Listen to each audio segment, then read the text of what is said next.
ভগ্নাংশের যোগ বিয়োগ গুণ ভাগ করার সহজ কৌশল। ঠিক আছে, এখন আমরা কি করবো, যোগ করবো। এখানে দুটো ভগ্নাংশ নেওয়া আছে, যোগ করার সময় কি করব, দুটো হর আছে না, দুটো হরের গুণ করে দেবো। প্রথমটা লবের সাথে দ্বিতীয়টার হরের গুণ যুক্ত আছে বলে যোগ চিহ্ন দিলাম। তারপরে দ্বিতীয়টার লবের সাথে প্রথমটার হরের গুণ সমান কত হবে, 21 যুক্ত 20 বাই 30 সমান 41/30।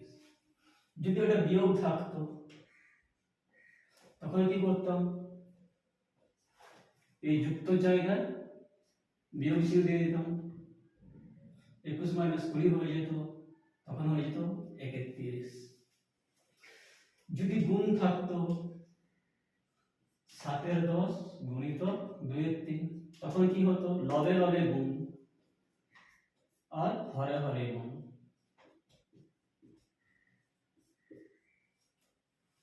যদি এটা ভাগ থাকতো 7/10 ভাজিত 2/3, তখন কি করতাম, এইটাকে উল্টে নেবো। এটাকে উল্টে নিলে কি হবে, ভাজিত চিহ্নটা গুণিত চিহ্ন হয়ে যাবে, মানে শেষ ভগ্নাংশকে উল্টে নিলে চিহ্নটা চেঞ্জ হয়ে যায়।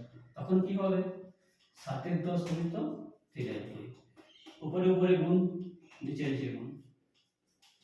ক্লিয়ার?